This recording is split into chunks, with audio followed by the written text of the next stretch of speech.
Hello, everyone. Welcome to another episode of the Love Fruit podcast. And today we have another fascinating guest, and that is Genesis Sunfire. And I'm really looking forward to hearing a bit more about his story. And I just wanted to say up front that we're doing a little conference at the end of October, the 30th and 31st of October in London.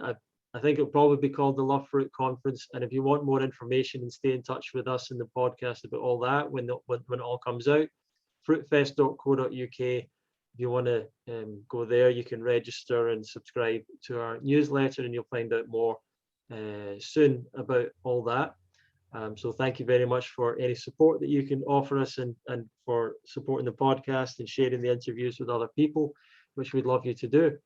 So let's get straight into the interview today with Genesis and Genesis Sunfire. We're going to hear a bit more of his story from him, and I don't want to go into too much because I think it's very interesting, but I know that he was an ex-professional rugby player. He had an injury. He went into the raw foods, found out about that, got into Fruitarianism, and from there has had an interesting path in it, and was quite famous and well known as a Breatharian on YouTube as well. And it'll be interesting to see where he's at now and what's happening with him. So Genesis, how are you, and is there anything else you want to say about yourself, sort of an introduction? Hello, Ronnie. No, that's pretty much it. That sums me up pretty well.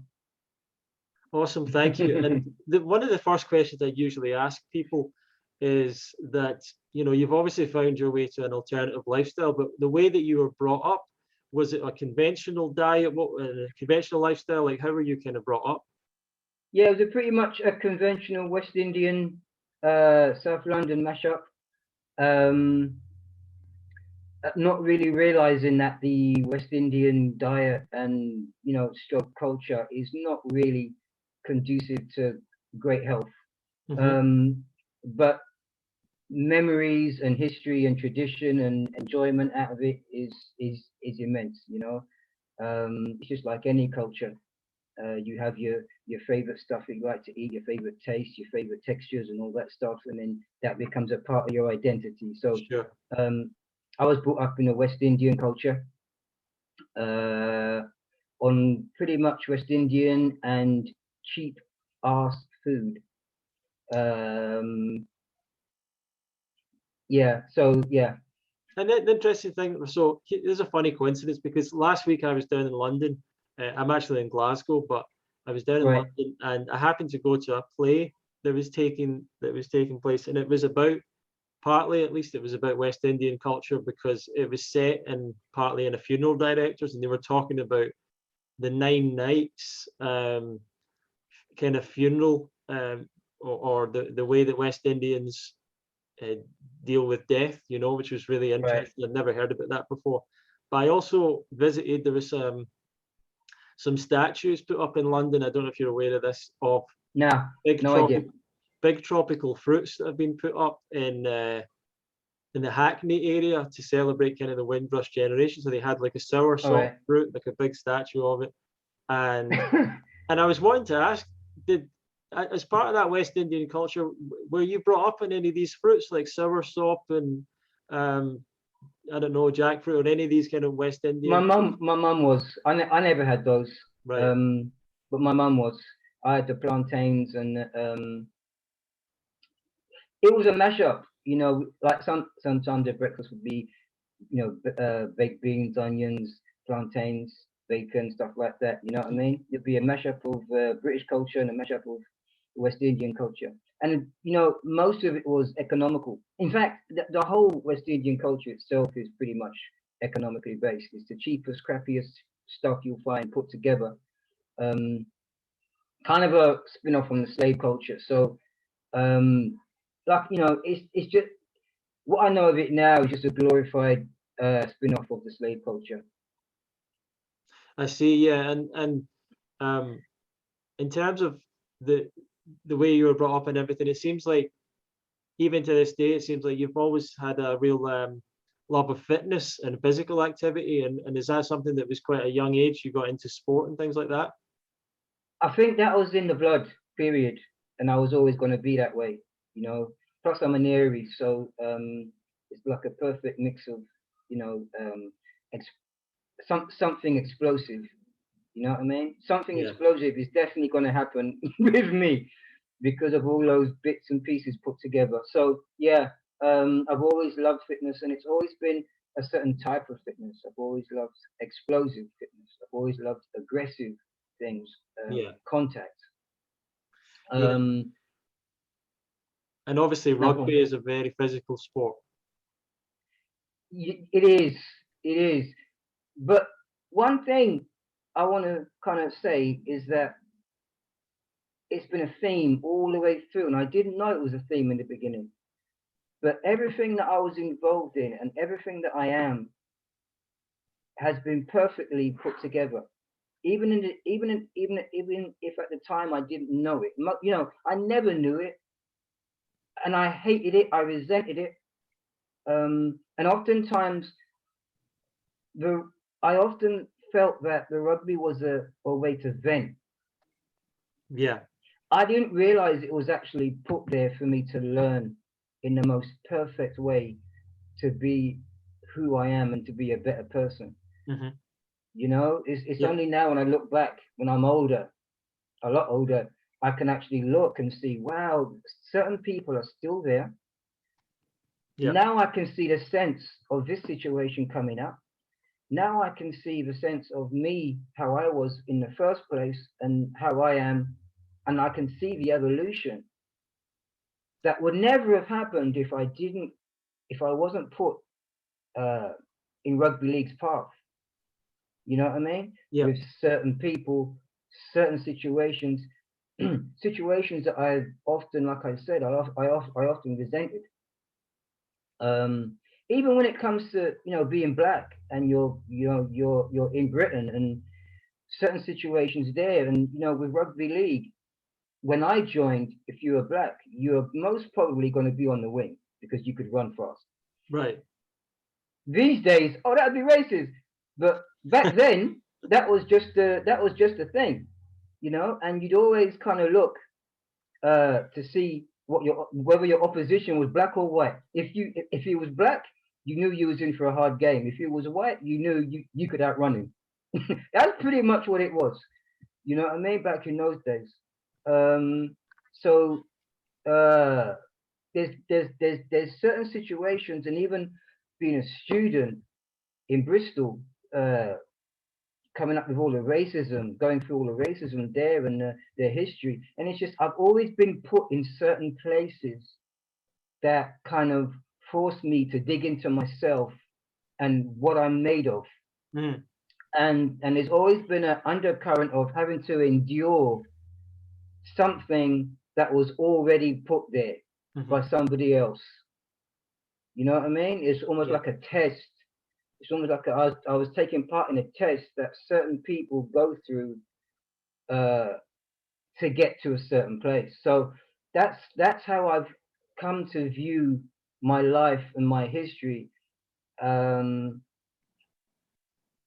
it's as I said, oftentimes I resented it, Right. but now it's like I look back with an older head and bigger eyes.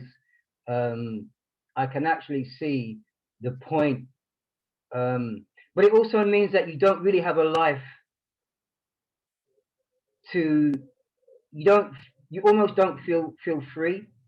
You Yeah. almost feel like this is a purpose, this is a job, you're on a mission and you've got to fulfill this mission. You don't get the chance to have fun, you don't get the chance to investigate or explore certain things.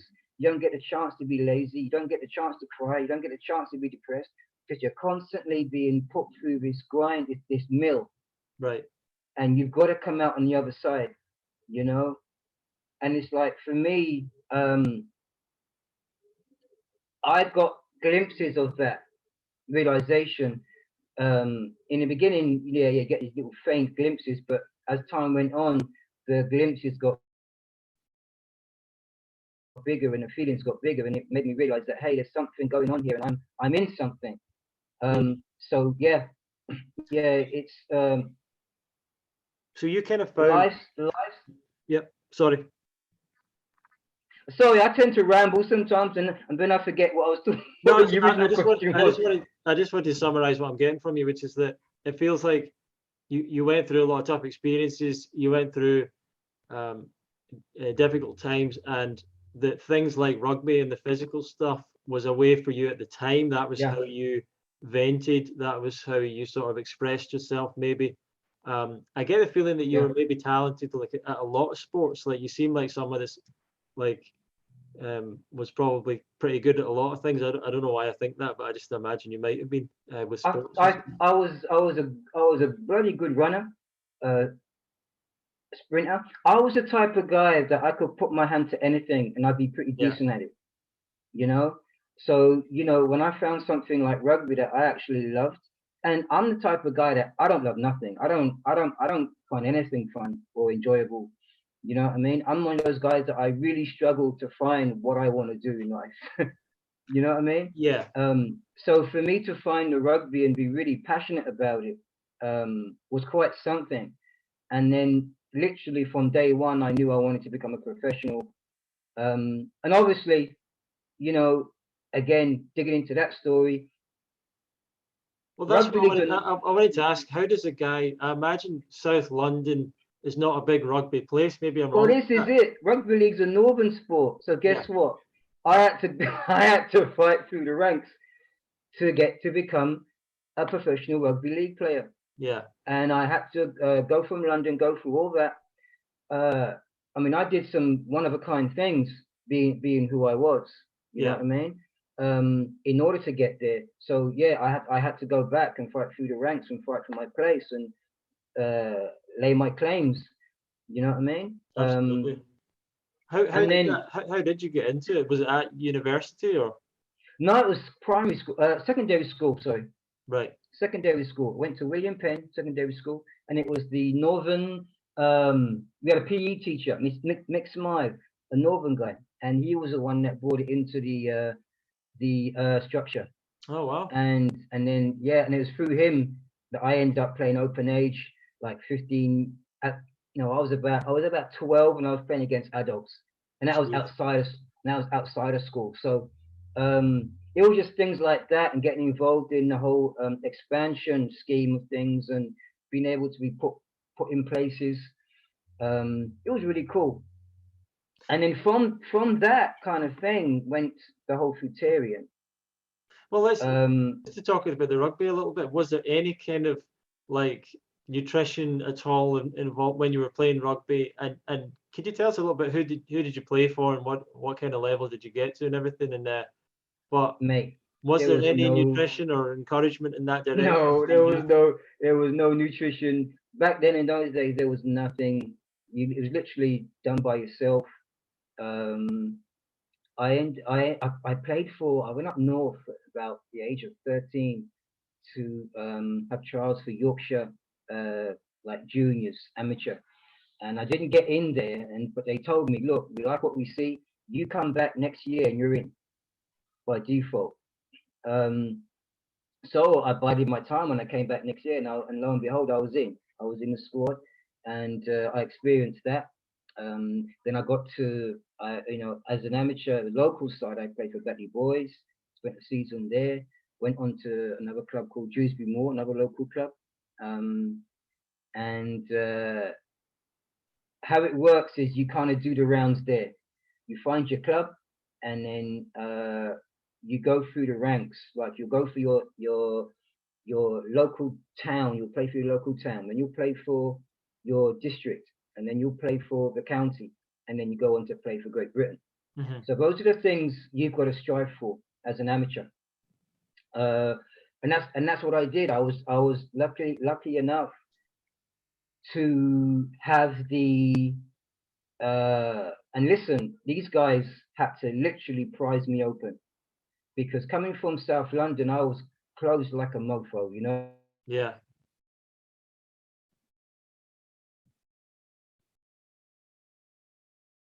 Yeah.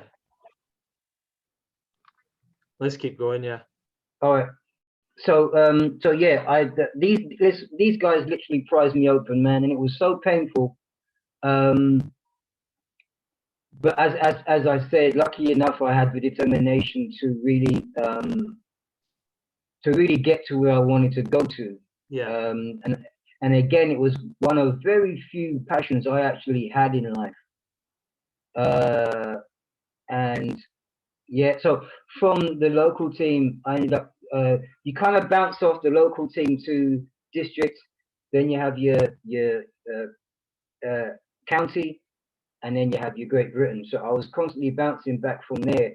Because when you're in that system, if you're kind of like, if you've made it, if you've kind of broken the skin and broken into that system, that's your life for the year. You're bouncing in between the local team and whichever representative team is at that time going. So that's what I pretty much did. So it's pretty much endless training and endless playing.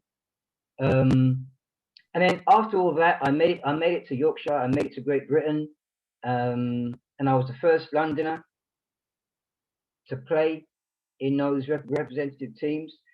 So that was a distinction that I've been really proud of. And then I ended up signing pro for Oldham Rugby League Club,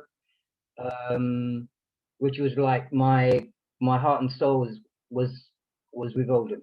You know, I'd have ran through brick walls for Oldham. Had a great time there. I think I was there for about maybe a season and a half, maybe 2 seasons. But yeah, some of the best times of my life, and to be amongst the caliber of people, not only like the staff but the players. You're playing with and against guys like some legends in the game for a start, but from different countries, different cultures, you know, different sizes. You're playing against these New Zealanders, these Aussies, and they're just a different class, man, different class of different build. Yeah. You know what I mean? So you kind of you've got to step up, and you've got to learn how to do that, and you've got to not be a wallflower, and you've got to really find a way to dig within yourself to find that explosiveness. Yeah. To find that spark, you know, when you're getting beat down or knocked down time and time again, you've got to find that dig deep to find that spark that's gonna get you to get back up again, and not only get back up but get back with vengeance. Yeah. You know what I mean? So and then after that, I signed for London Crusaders, which went back to London. Funny enough, it came full circle, and I was there for a while, and I was really proud of that because I started in London, and that's pretty much where I ended up in London. So fitness-wise, it was just about how much can you run back then. Right. There was no real science of it. Now it's a hell of a science. Now it's all digital stuff on your back and, you know, readings and data and all this stuff. But Yeah. back then there was no thoughts of nutrition. You know, lucky for me, I did the whole Fruitarian thing way after that. But In my am I right in thinking your career came to an end with an injury? yeah, I nearly broke my neck. And Was that during the game? Yeah, literally the last whistle. And I got caught awkwardly in a tackle, and I could literally hear all the muscles tearing. Oh. And the thing with that is that you don't necessarily feel it as such. You feel a sharp pain, but you don't necessarily feel it. At that time, you could still move it in that precise moment, but it's only like an hour after is when it sets in, and you can't do squat. And so yeah, I just never went back, never got any help from the club, which was pretty much normal in them days. Right. You know what I mean? Rugby league was not a sport full of money and all that stuff. You never really got taken care of if you got injured and all this kind of things, you know. So yeah, so that's pretty much how that ended. But again, by that time I was getting past my sell-by date. And I'll never forget the moment I realized that was when I got the ball in a gap, which I would normally go straight through, boom, try, guaranteed. I got the gap and I got the perfect pass, and I couldn't get anywhere. I couldn't get anywhere. I lost that spark. I lost that speed, man. I lost that edge, and I got caught. And that was like that doesn't happen, you know. Right. So that's when I kind of came to the realization that yeah, I was on the way out. And how many years had you been professional over that point? Gosh, I would say I want to say it was 6 years or 6 seasons altogether. Yes, it's quite a long time at the top then. Yeah, yeah. It's. But again, best times of my life. Literally the best times as a civilian, the best times of my life. You know, you're not worried about what people think of you. You're not in the street and no one's, you know, messing with you. You're for me, it was being somewhere that I wanted to be, that I enjoyed being around, and even the opposition, I felt like I knew them. I felt like I knew what they were about. I knew what they were going to do to me. I knew, you know what I mean? I knew why I was there. Yeah. You know, I often struggled being in the street, being, you know, socially, because I just couldn't figure things out. I just didn't know how to be. I often felt awkward, but it wasn't until I was out on the field, man, and I could run. Whoa, there was nothing like it. You know what I mean? To be able to hit somebody and also to be hit. You know what I mean? There was just nothing like it. You know, the thrill, the whole thrill of the game. So yeah, it was awesome, man. Yeah, and it must have been really hard for it to just come to an end just straight away like that. And how did you cope with that? I've got to say, as I said, I was getting past my soul by day. It was becoming, the game itself was becoming more of a business. It was getting, you know, more cutthroat. It was changing. It was changing drastically to a more of an Australian type of game. And I was a very sensitive person, and I needed a coach to kind of, I need to feel like the coach was my friend for me to perform. Yeah. You know what I mean? But it got more of a business, and it got more of, right, this is what you're supposed to do, and if you don't do it, it's someone else. You know, and I just lost the passion for it after a while. So again, going back to feeling like I was on a mission, it was like everything just started to come to an end perfectly when I look back. At a perfect time, you know, one by one, things just started to slot into place for it to end. At the time, it was bittersweet, and at the time, I missed the game, but I didn't miss the business side of it. But there was also something about not being with the guys anymore that I really struggled with, and having to find my way into society like everyone else does. Because for a large portion of my life, I was with a team. You know what I mean? And the team was more or less taken care of by the club. Yeah. You know, and then on a Friday or Saturday or Sunday, the club would be watched by a gang of its own fans. So you're kind of in a subculture of itself. Yeah. But when you're not in that, and you're kind of wondering what this guy's looking at you sideways for, you know what I mean? It's hard to figure out. Okay, what was that about? What's this?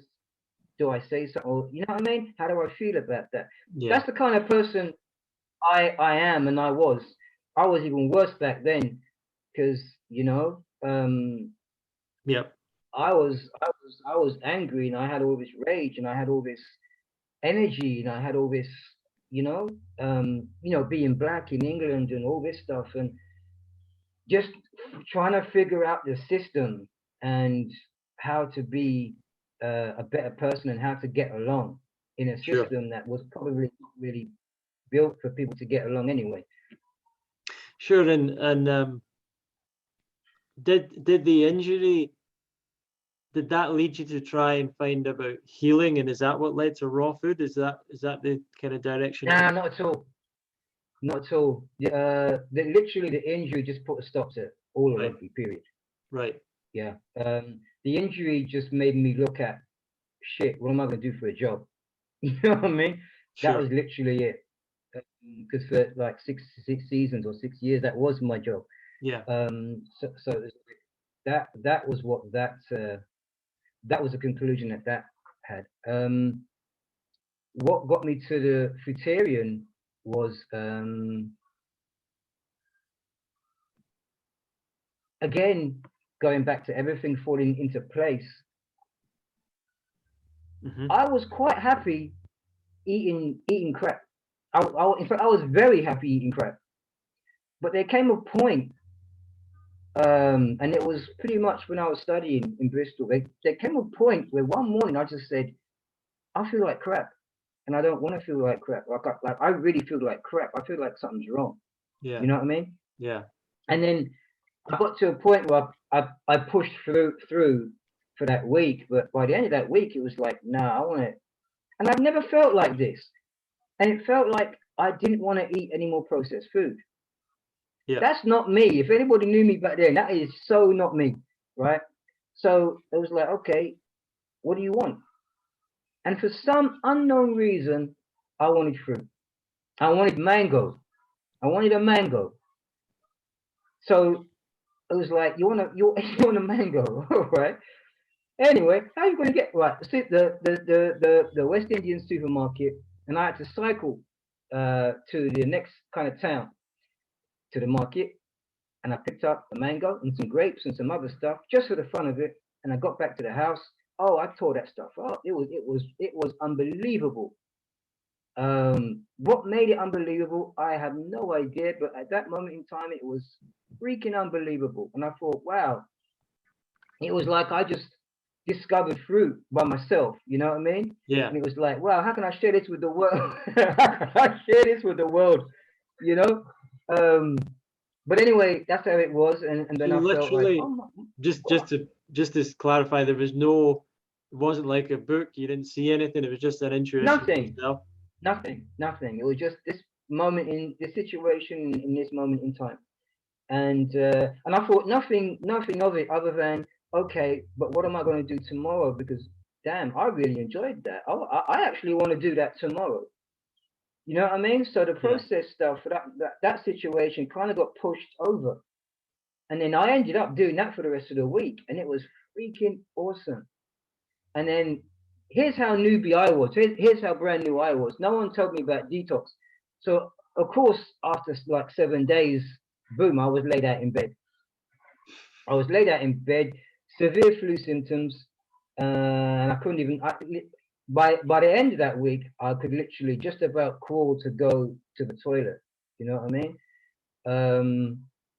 And that's when I found out about detox. So, and again, you have to understand, I literally said to myself in that week, I'm going to do this. I'm going to do this all the time. And I'm going to call it Fruitarian. I literally believed I discovered that shit. I literally believed that, wow, this is something brand new. No one else is doing it. And this is what I'm going to call it. And I'm going to do this for the rest of my days because this is awesome. And then, of course, the internet came, and I discovered everyone's been doing it for ages, way before me.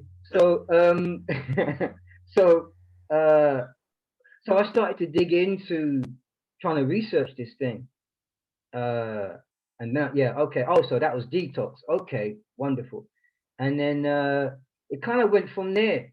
And then, you know, you get to learn, you know, and you have to understand that back in those days, I think that was the early 2000s, like real early 2000s. Fruitarianism, I learned the hard way. It was a swear word, and you weren't really. It wasn't really. You were kind of frowned upon when you said you was a fruitarian, because it was like, oh, you're that guy that's 100% strict. You don't like other people, and everyone's got to do it the same way you're doing it. You know what I mean? Yeah. So that's what I learned the hard way, and I had to learn all the politics and all the do's and don'ts the hard way. And I think I got more famous for fighting people online than I did for actually being Fruitarian.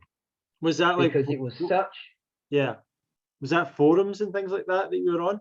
exactly, yeah, forums, yeah, it was all online because there was no one I could talk to face to face.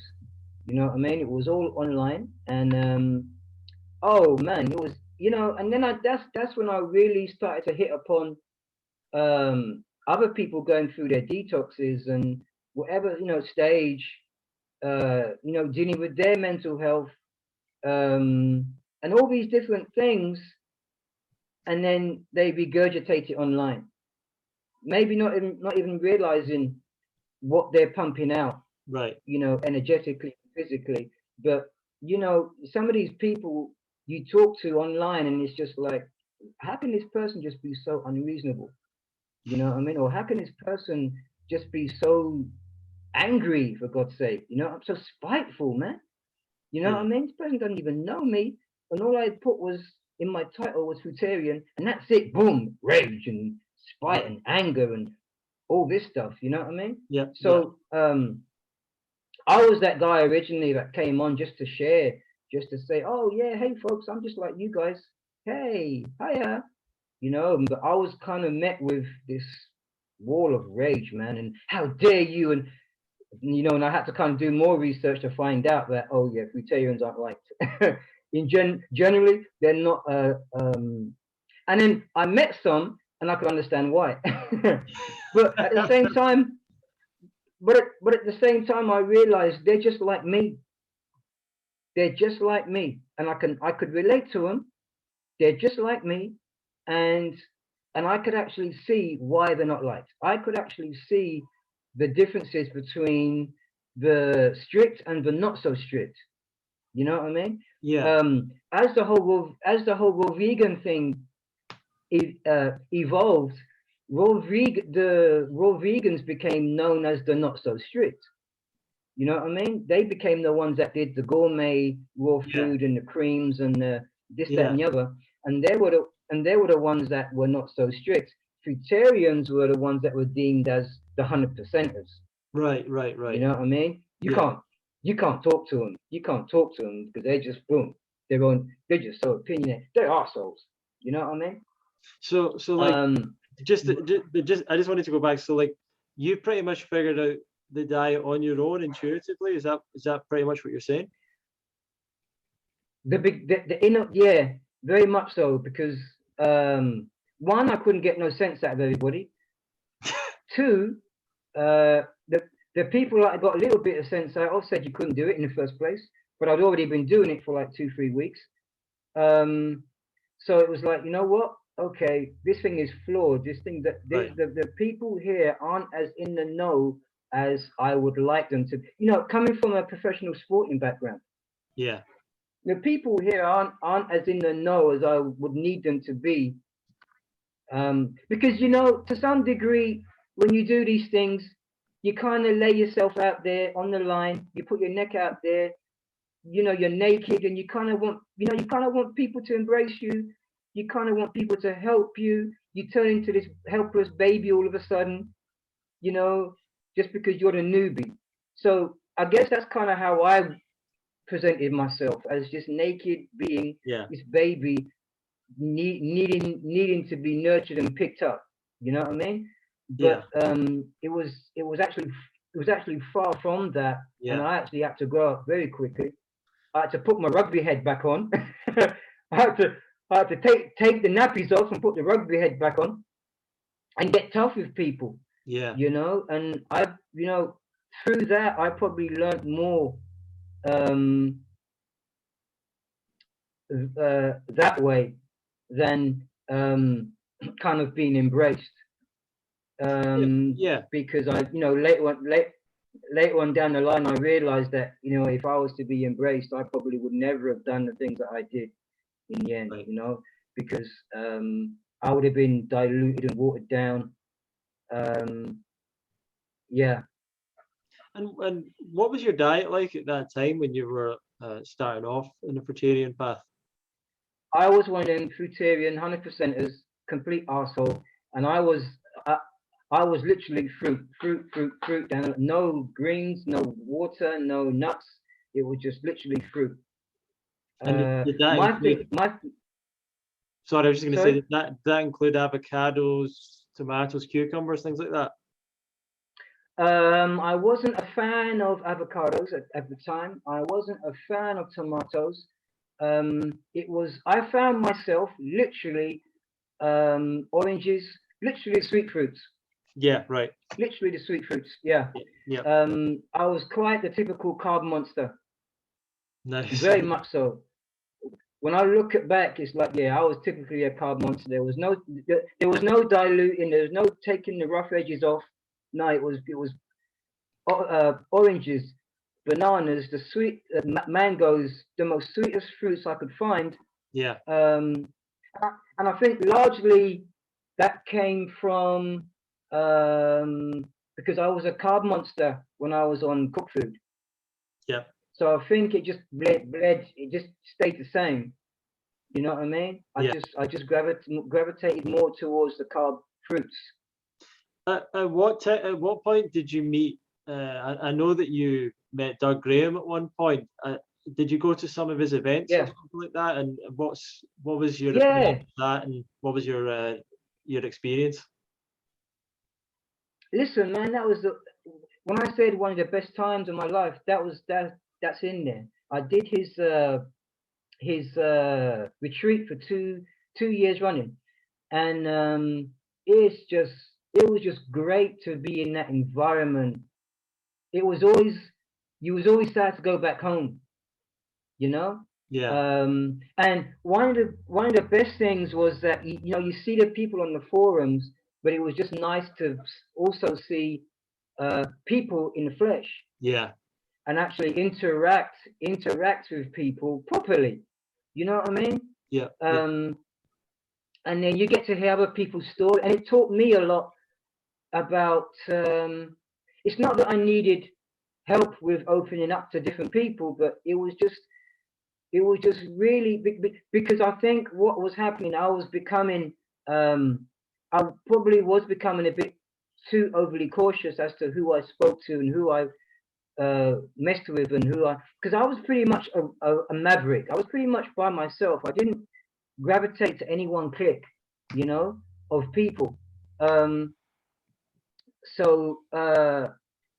to be able to be there and to be able to be in a position to pass on things that I know, to pass on my energy to other people, like-minded people, man, it it felt like it was what I was born for. It was such a I had such a love for it and such a passion for it. Like I said, it was always a shame to go back home. Not that home was shit, but you know, it's just like that was such a don't get me wrong, it wasn't wishy-washy, but it was in that week that we all spent together, you're guaranteed that we all go through something, and it all gets ironed out by the end of that week. And it's just wonderful. yeah. You're running with people, you're exercising with people, you're eating fruit with people, you're talking with people, you're exchanging you know what I mean? You're spending time chilling, you know? Yeah, what as a former professional athlete, what did you think of the training, especially Doug's classes and things like that? I was a great fan of Doug, and I absolutely love Doug's classes. Um, he came from and I love the fact that he came from like a athlete's, like a gymnastics background, Sure. and I always felt like it was kind of a break from where I'm from, you know.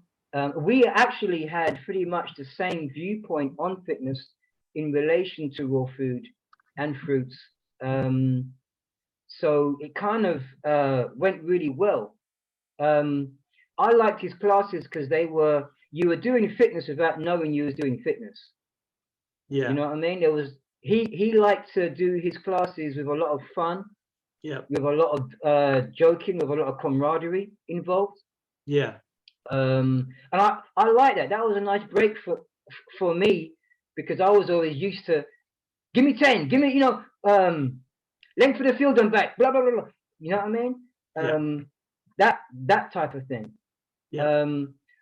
So yeah, and it was also nice for me to be able to bring in my ideas Mm-hmm. and my bits of fun and make that fun. Sure. Yeah, so did you have any disagreements with the people there? Did you have different viewpoints on anything? Because I know I don't think he's ever really been a supporter of like full-on fruitarianism without vegetables and stuff, you know.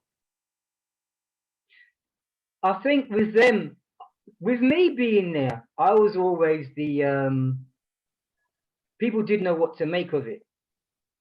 Because as I said, I was never known for being a part of any one clique. I was always the maverick. Oh yeah, F1. Oh yeah, the Fruitarian one. Okay. I was always known. Again, I think I was more famous for fighting on forums than I was doing the Fruitarian. Yeah. So me being there, it was like people didn't know what to make of it in the beginning, and it was almost like, oh, what's he doing here? To a very small degree. But there was a little bit of, oh shit, what's he doing here? Is he going to cause trouble or blah blah blah? But I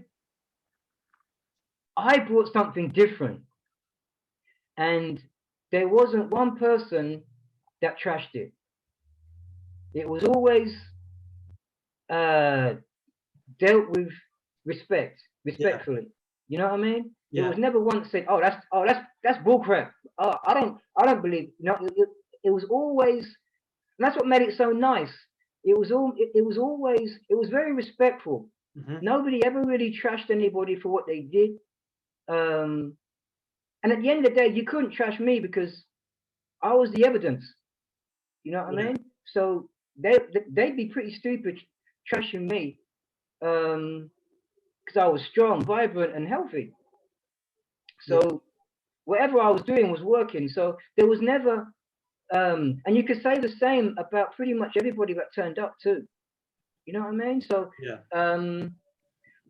I didn't do things the same as them, but no one ever called me out on it. Sure. And I never called anybody out on what they were doing. Yeah. In fact, I really respected and I really admired what they were doing because it was raw. Period. Sure. Sure. You know what I mean? Within this raw game, we were just doing something different. Yeah. You know what I mean? The final year, I actually went. I used that time to go Liquidarian, and I had the whole week. I had orange juice.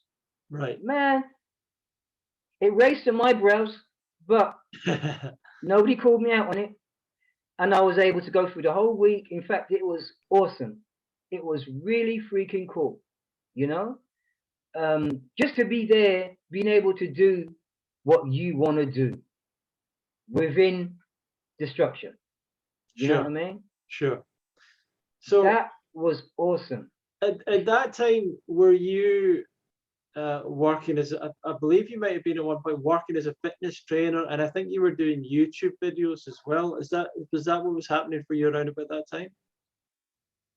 Yeah, that's how I started off, and that's how I became more famous for fighting people than actually being a Fruitarian, because I was posting videos of me, because I came from this idea that everybody was going to be friendly and everybody was going to that everybody was doing the same thing. You know what I mean? Everybody was healthy, everybody was vibrant, and everybody was having a great time. You know, within this thing. So I was sharing videos, I was sharing my energy, my thoughts, and that's how I kind of became known for the whole fitness thing. which was cool, real cool, because it was part of my identity in the first place, you know. Yeah. So yeah, that's pretty much how that kind of came about, and that's how I kind of got into Doug's thing, because it was kind of from the same cloth. Right. So you went Liquidarian that week. How and did you remain on that kind of a diet for a long time, or? Yeah, I can't. Yeah, I did. I can't remember, because I found out afterwards that, you know, the people that didn't go to that thing, to that retreat, they were the ones that were complaining. Oh well, he wasn't doing that last year. You know what I mean? And trying to make a fake. Oh, he's fake, or he's lying, or he's blah blah thing out of it, because that's part of the culture, unfortunately. That's part of the raw culture, or Fruitarian culture. There has to be this trolling aspect. It has to be this fake or fraud or real or whatever. Mhm. So I didn't take to that very kindly,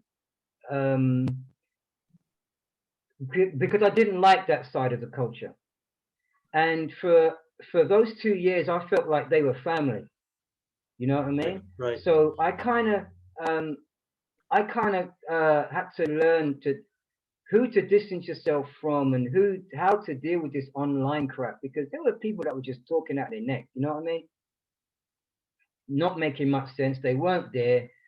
And then the people that were there, they don't defend you. They don't support you. They don't say anything, because really, are they supposed to? You know what I mean? But still, it's the wheel that squeaks the loudest that gets the oil. Right. And that's what gets put out there. You know what I mean? Yeah. So this is one of those moments where I forgot the original question. Well, the Liquidarian diet. Did you go back to England and then? Oh yeah. No, I carried on. I carried on with that. In fact, I was in the States. I was living over there at the time. So I carried on with that. I just used that as a stepping stone to kind of get me through the any kind of detox I was going to go through, or any kind of difficulties. I just used that because the people that were there inspired me also. So it's that kind of, and that's what it was there for.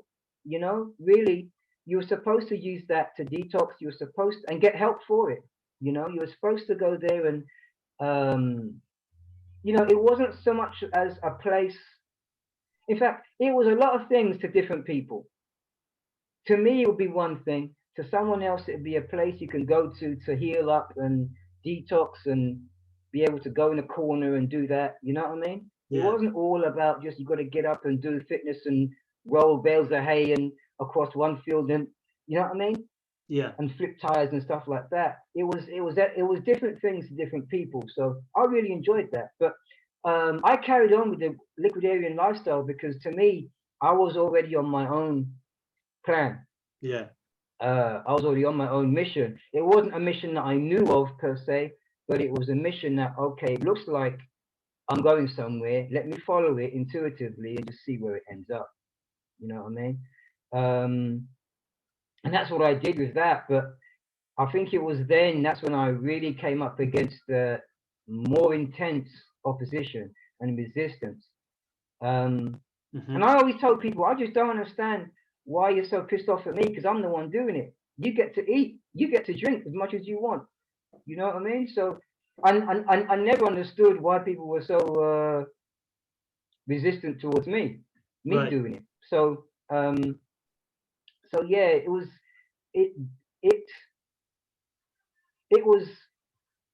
for me a stepping stone. And then after the retreat, it was like, right, we carry that on. You know what I mean? Sure. And I did that for God knows how long. I want to say a few years I ended up doing that, where it was vast majority of what I had was orange juice. Right. And yeah, it was, and that was one of, in terms of moments, that I can actually say, wow, that was special. Liquidarian was way up there, and it was a moment where I think it was the best I've felt Right. ever at that time. And At that time. just to be clear, have you ever used any supplements, anything like that? No, not at all. Yeah. So Sure. that So, it was. and you were living in the US at the time. What were you working over there, or what was happening? I had a child over there. I'm married over there. And we were going through the whole immigration thing over there. Right. At that time. And so, obviously, you went on from there. We're going to talk about the breatharian kind of aspect, and you know, I've been kind of public. I'm not the biggest supporter of the idea and things like that, but I'm not here to talk about that. I just want to hear your whole story and everything. Yeah. What and you I would say that you were quite, maybe you became even more well known for that, and there's a lot of videos online that went quite viral and things with interviews with you and so on. What was that story? So how did that end up happening? And you know, tell us a bit more about that, I suppose. All right, you got to understand, right? I'm coming from Fruitarian. I'm going to Liquidarian, which I thought was the end. I thought that was it. It doesn't get any better than this. There's nothing after this. And I felt like I was just going to take years mastering it. You know what I mean? As I said, it was the best I felt ever. And that's coming from, you know, cooked food, Fruitarian. Fruit, like when I say Fruitarian, I mean fruit all day. Going to Liquidarian. So guess what? The moment I said that, guess what happens? Oh, and you have to understand, when I did, and I got a glimpse of this at the retreat as well, when I did the week, and it was like, oh, I hope you're not going to do that breatharian stuff. I didn't know enough about it to really comment on it, to be honest with you, but it wasn't something that I thought about. I was just into the liquidarianism because I love my OJ. You know, I love tasting, I love eat, I love fruit, I love, you know, the whole thing. I wasn't about to not do that shit. You know what I mean? Yeah. So that wasn't even in my radar. And I you know, and I'd seen people like Jasmine. In fact, she was the only one that I saw basically. But that was just glimpsing, and it wasn't anything I really paid any mind to because yeah, there was no way I was going to do that stuff. So I'm just not interested. It was just so not on my radar, right? Yeah. So all of a sudden now it comes on my radar after doing the whole Liquidarian thing. And I think, and you know what? I'm going to say it like this, right? Knowing what I know now, I got more into the fasting, right? Right. The problem in our culture, by our culture I mean the whole fruitarian, world vegan, whatever you want to call it, when you fast, you get put in that breatharian box. Oh, you're not eating. Oh, blah, blah. Okay, blah, blah, blah. I'm a bit out of the loop now, but back then, that's what it was, right? If you mentioned fasting back then, oh, you were put in the same box as the likes of Jasmine. And Okay. she was, back then, she was the only one that was doing that stuff. So she was the queen of that, right? So anyway, yeah. So I got into it by reducing my intake to where it became an idea. It just started to come to me to reduce my intake further and to not have stuff, right? And that's how I started. Also, after 5 years of being fruitarian, I got into cleansing. So periodically, I would do cleansing. Now, I never stopped that. By cleansing, I mean saltwater flushes. that helped me with the big detoxing. Where did that idea come long- from? The saltwater flushes. I know that you've talked about that, but where did you come up with that idea? I didn't come up with it. It was sent to me. It was one of those intuitive things. Right. I didn't go looking for. I went looking for cleansing approaches, but that's what came to me, and I believe it was sent to me by a higher source, which is probably me anyway. But you know what I mean. So that's how that materialized. So alongside I was always doing my saltwater flushes periodically, and I never stopped that the whole time. I was doing the whole breatharian thing. I never stopped that. I was always doing that, and I made it perfectly clear to people: if you've got to clean your ass out. Just do it. You know what I mean? You've got to do it, because a lot of times you get into these things and you're just not ready. So you've got to do that prep, and you've got to nurture that prep so that in 3 years' time, you're ready for what is there for you in 3 years' time. You know what I mean? Right. So, so I was always cleansing. While I was fasting, I was cleansing. There were times when I was off the radar in the US, and I would play around with just fasting. To me, it was fasting, right? I didn't know about dry fasting. I didn't know about any of this stuff. To me, it was just fasting. That's all. That's about the sum total of my knowledge, right? To me, it was just fasting, and then I would just do that and get on with my life, you know. And that's how it kind of got through. That's how it. And again, looking back on it now, I understand why, and I understand. Okay, I can see its involvement in my life, right? But in the moment, you have to understand you've got the culture. In the moment, you don't know what the hell's going on. You can't see past your nose. But you've got the culture around you dictating where you're at and what you're doing. It seems like what you're saying is, from what I'm hearing here, you said you were starting to experiment with fasting, and people started to put this label on you as a breatharian. Is that sort of what happened? Yeah. And then to some degree, I started to take it on.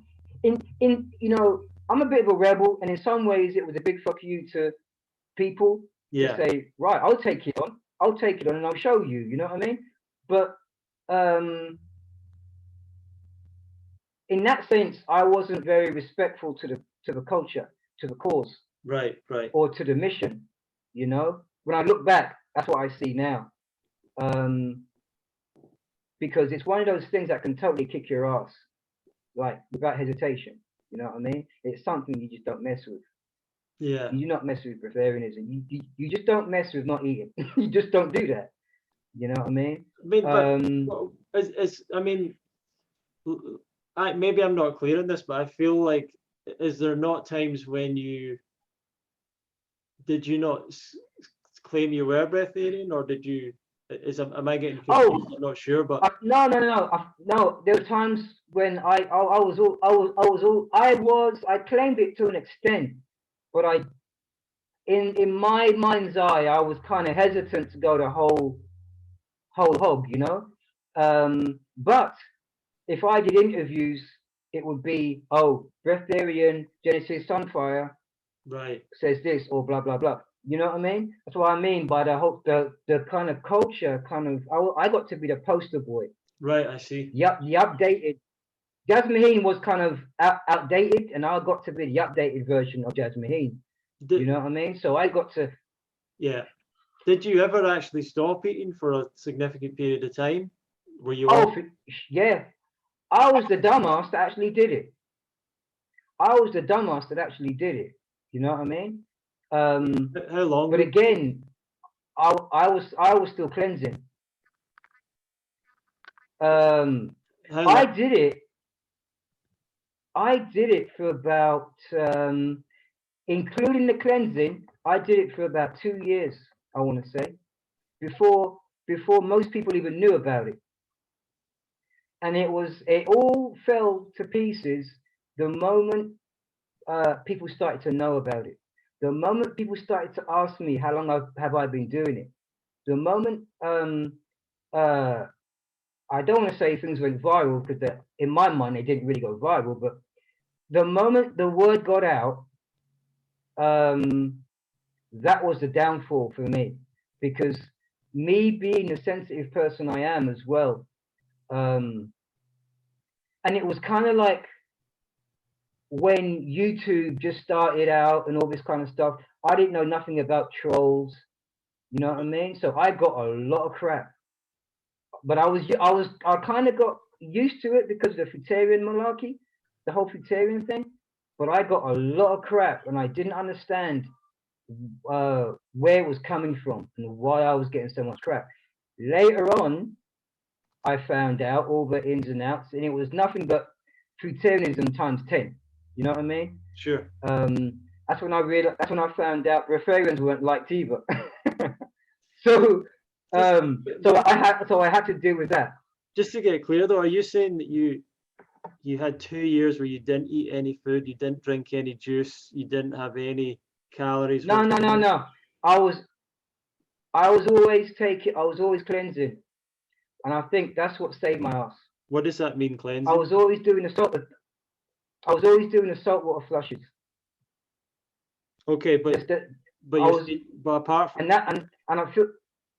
and I feel that that's what saved my ass in the long run, right? Because that's not to say that in that 2 years I was feeling bright and dandy, because it wasn't. It was serious ass detox. You know what I mean? There were days where I had to seriously question myself.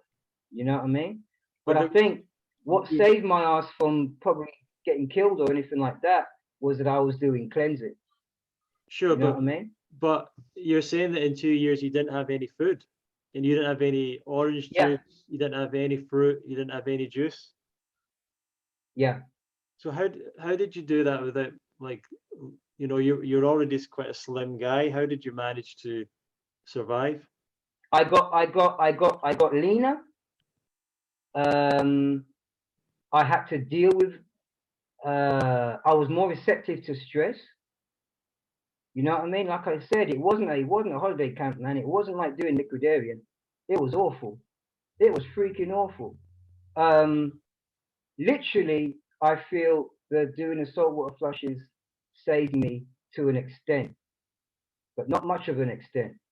And there were times when I knew just to sit my ass down. You know what I mean? But having said that, I don't want to paint this picture that it was crap, because it's not. It really isn't. There were times when I had such clarity. There were times, and I learned, knowing what I know now, it's because I was still burning off of resources that I had internally. And you can do that. There's stuff that's in you that you don't even know is in you. You have depths in you that you don't even know is there. You know what I mean? And you can tap into that stuff. And listen, and I think for me personally, and I think it's important to say personally, because I've seen this in other people too. It's a very personal thing. You know what I mean? Yeah. Personally, I had enough resources to get me through when it looked like I had nothing, to get me through, and then I had enough willpower and strength to push through times. And then I also used the saltwater flushes. Well, and I think all those moments put together is what got me through those times. Well, the longest documented fast that's documented was a guy called Angus Barbieri, and he fasted for about 382 days with some level of medical supervision, and he was consuming some vitamins and things. And he lost 21 stone. of weight in 300 in less, just over a year, and in 13 months, I think.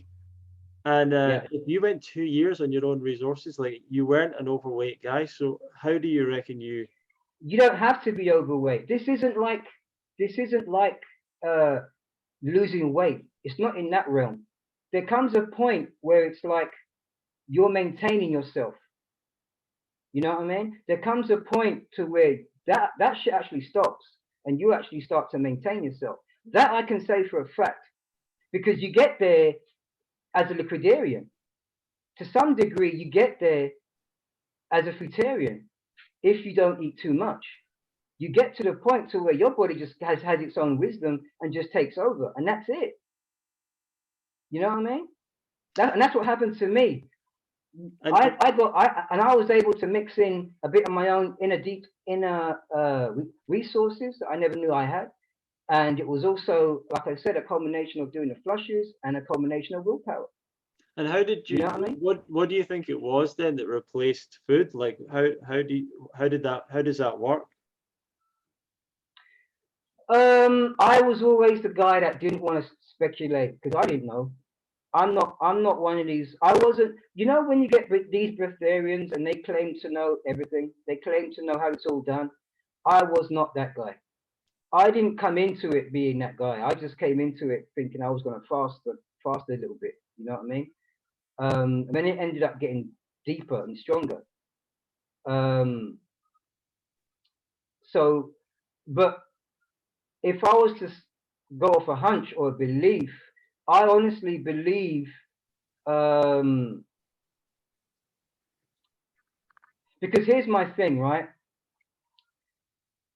I say that I was the idiot that actually did it, and I call myself an idiot because I did that shit. You're not supposed to. I don't believe you're supposed to. I actually do believe that you are supposed to take fruit or raw foods. But I did that. I did what I did because I listened, and I do believe I suffered to an extent for it. Because I don't actually believe you're supposed to be 100% breatharian. I don't believe you're supposed, because because of my experiences with the whole Fruitarian and Liquidarian. Right. So, but I do believe it's a mashup. It's a mashup of all three: Fruitarian, Liquidarian, and Breatharian. In fact, I don't even like to say the word Breatharian because I don't believe in that culture. I believe 100% in the fasting. I believe 100% in all that stuff. You know what I mean? I believe 100% in even taking the minimal amount of food. You know what I mean? I believe in that stuff, but I don't believe in 100% abstinence of food. So you kind of said that everything fell apart for you a little bit when it got out there and people started to talk about it, and you started to become famous for that. What sort of happened there? It was a pretty much, you know what really happened, Ronnie? Mm-hmm. I think by that point I just got burnt out by all the shit. Sorry for my language, but I just got burnt out from all the crap from the Fruitarian days, and I just could not. I got to a point where I just could not see the sense of it. You know what I mean? Right. It just got more than it was worth, just for the reason that I'm not doing what someone else is doing, or I am doing whatever pissed somebody off at that moment. It just didn't seem worth it to me anymore. And it's like, you know what it was like, Ronnie? It's like, I don't know you, right? It's the first time I've met you, but I'm just going to put it out there that you're a nasty piece of work. But I've never met you. I don't know you. Yeah. Right. And the thing is, once that energy is out there, it's out there. Yeah. And I'm very much an energy person. I'm you know, I hated that. When people don't even know what you've been. In fact, I was always very open about what I was doing in everything because I wanted to be a part of the cycle. I wanted to be a part of the culture. Yeah. I wanted to fit in. I never fitted in, man, but I wanted to, and I did everything I could to fit in. Yeah. But I'm just not that guy. You know what I mean? At the end of the day. So yeah, you know, man, the trolling, the aggression, Yeah. people coming to heckle you at events. And a lot of times, in fact, 100% of the time, when I used to go and do talks, I never said breatharian was the view. I never promoted breatharianism. Right. I always promoted Fruitarianism, Liquidarianism, and fasting. In fact, I always try to tell people to not use the term breatharian because it's not a true term. And I always tell people I don't believe it's supposed to be 100%. Right. But this is what it is right now. Right. You know what I mean? But it's like once you're put in that box, people bring. It's like they're just waiting for you in order for them to unleash their best weapon against you. You know, their best comeback or their best punchline or their best bit of gossip or their best, you know, whatever headline that they wrote that they found to prove that you're an asshole. You know what I mean? And it was just that, and it was just too much, man. It was just too much for my sensibilities.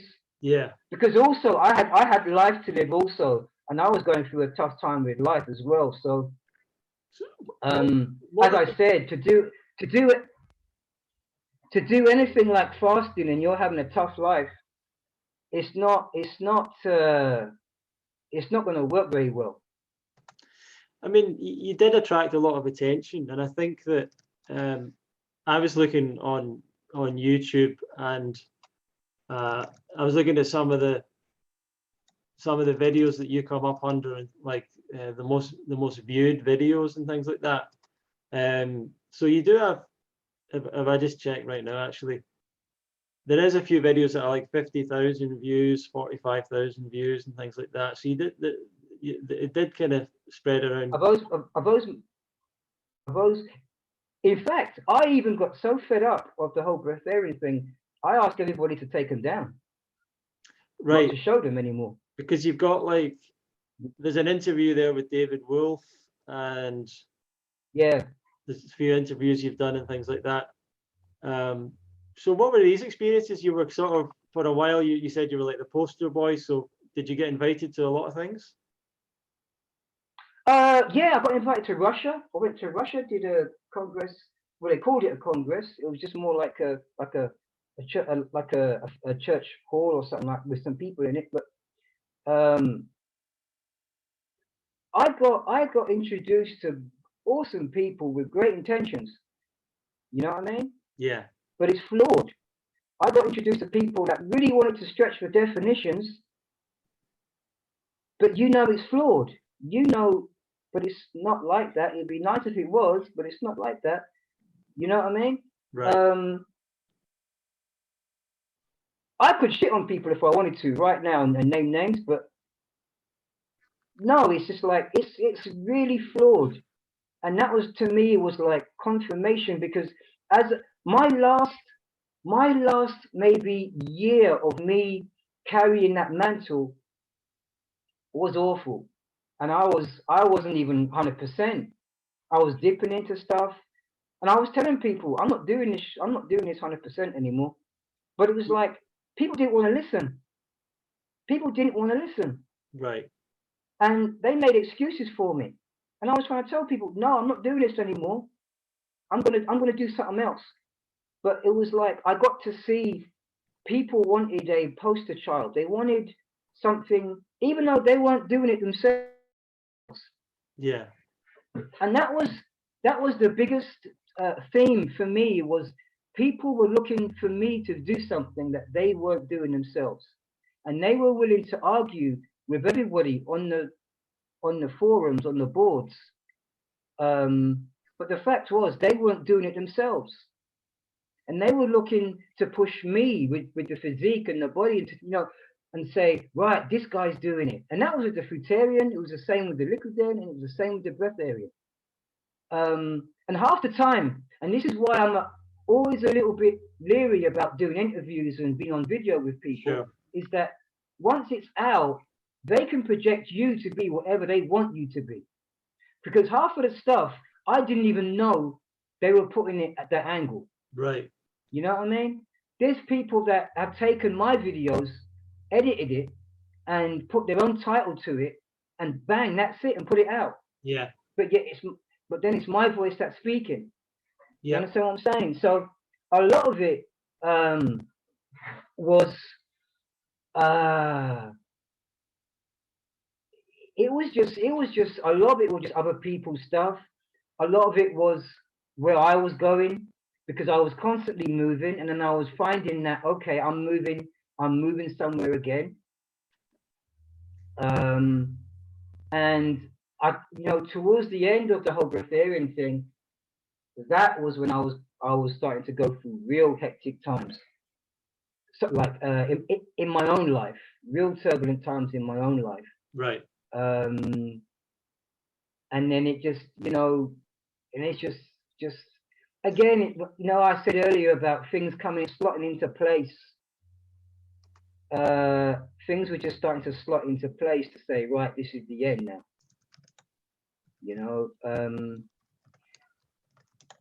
Yeah, like it was the end. I think somewhere, I think some part of me already knew, right, okay, you figured this out. It's bullshit. Sorry for my language again. It's crap. Let me read out. Can I read out something that you posted? It was, and this isn't what other people think it is. Yeah. You wrote something. Yeah, on sure. One of the videos, you wrote a comment underneath, and this is what you wrote at the time. I want those that are interested to know that I no longer promote breatharianism because it is a scam. None of the mainstream gurus live it, yet they sell it as fact to the weak-minded, seeking something to believe in. I can tell you that it's all fake, all of it. And then later on you said, anybody that really knew anything would know that the term breatharian is totally redundant and is a scam with the aim of parting easily fooled people from their money. How do you feel about that statement you made? Oh, 100%. I stand by that shit, man. I don't say nothing that I don't stand by 100%. You know what I mean? Right. It is a scam. There's certain people in there in that culture that are just scamming people. They're just scamming people because it's not permanent. Listen, I just realized I'm raising my voice. Sorry, I'm getting emotional about this. No, sure. It's good. No problem. But it's not permanent. If it's permanent, then okay, fair enough. But and even if it is permanent, I know enough about this to know you ain't gonna do it in a weekend. You ain't gonna do it in 5 years. You ain't gonna do it in 10 years.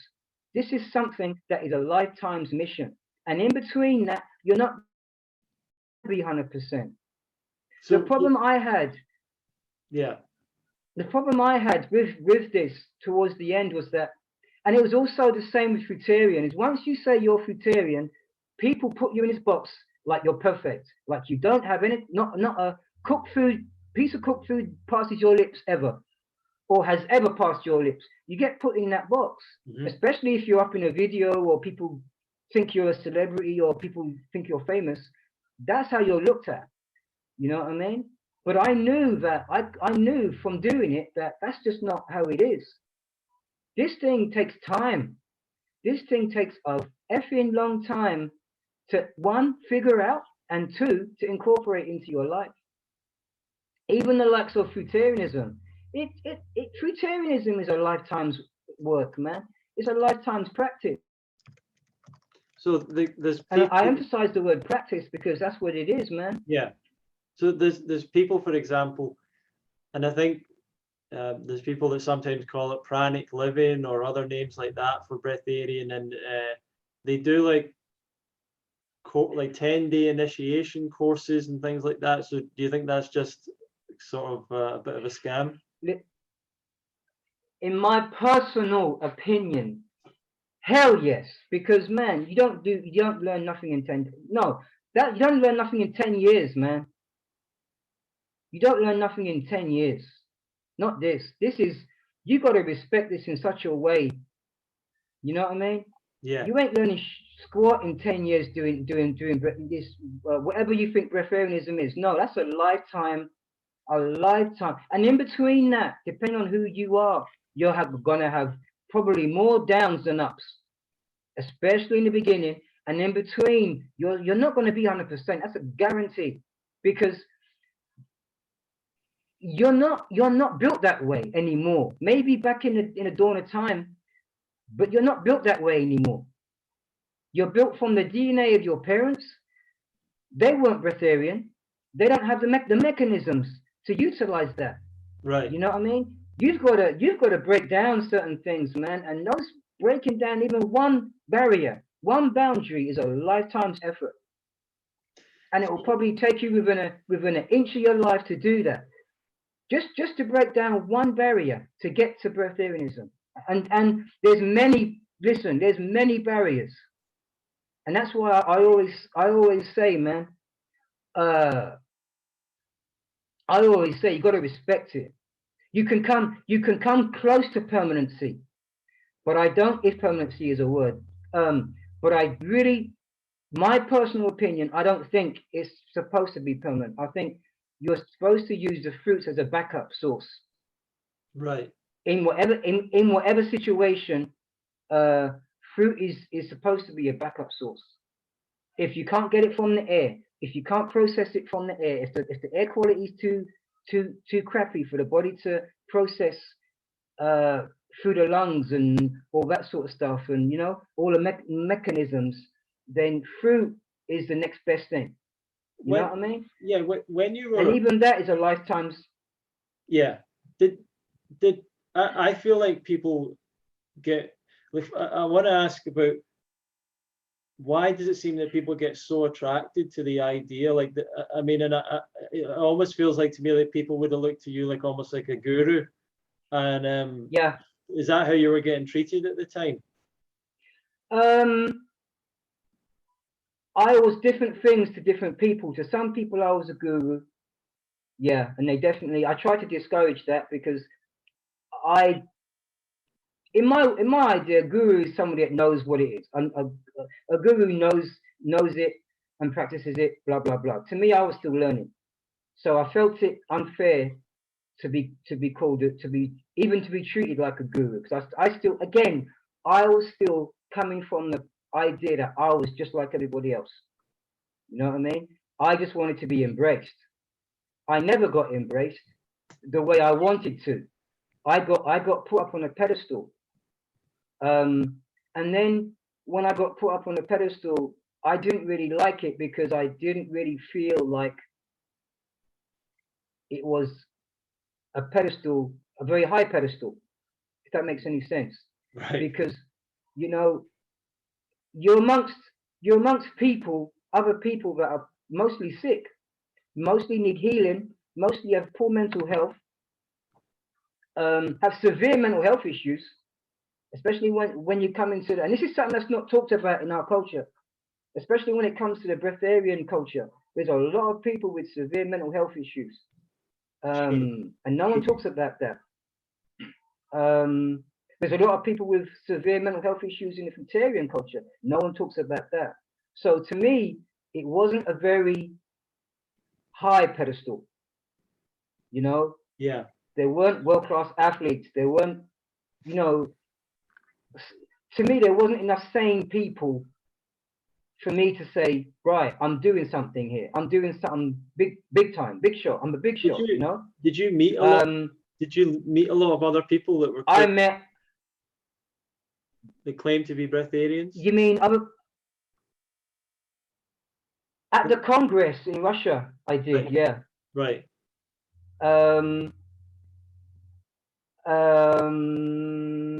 I spoke online. I've spoken to online to. I've communicated with Jasmine. I don't think I've spoken to her online, but we've emailed back and forth. She's a nice enough person. Victor Vitara, or guy from Argentina. He's a really cool guy, real nice guy. To me personally, they've all been pretty cool. So yeah. Yeah, and okay. I could say some things, but I'm not gonna get into too much because it's too petty. But yeah, I mean things that I know it's not legit. You know what I mean? Okay. Like some of the claims. I've seen things that I know. Okay, this is bullshit. Okay, shit. Okay, crap. Then what am I doing then? You know what I mean? Right. So yeah, I've had conversations with people. I've seen things, and I've You know what I mean? Stuff that makes you sick to your stomach, really. And really makes you think, shit, I've been scammed, I've been had. What do you mean? Just like lies, the things that we're So, lying about? Or? so sorry for my language. Yeah, just straight up. You see them out there on YouTube doing one thing, and then you see them behind the scenes doing another. And then they try and introduce you into it too, as if you're part of the scam. So it's like, no, F that. No, not doing that. That's why it was hard for me. Do you mean that you felt that they were like they were knowingly scamming people, like they were just lying about what they were doing and they were presenting something else? Is that what you mean? I think some do, and I think some of the lesser known ones do, I think. And it's the ones that do all the workshops. The lesser known ones that do all the workshops. It's some of them know, and they kind of try to pull one over. And then there's the type that stretches the definition. You know, it's you have that lesser known one that tries to make a living doing workshops.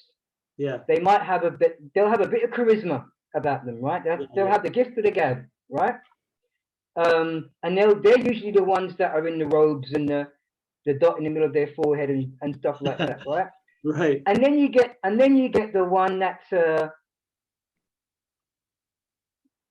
has the best of intentions, and you'll know it by this. They'll say this term. They'll say this to you. They'll say, "Oh, I eat for social reasons." Oh yeah. They're the ones also that aren't doing it. Right. When they say, or when they promote that you can eat for social reasons and you're still a breatharian. Bullcrap. Right? And then they have the workshops. Then they're the guys that have the 10-day seminars and stuff like that, and where they feed you soup and beans and stuff like that. You know what I mean? Yeah.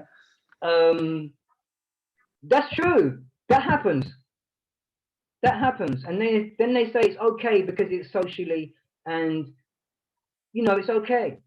But from my experience of Fruitarianism, and listen, I've tried to fit in so much sometimes that I've gone along with the status quo, right?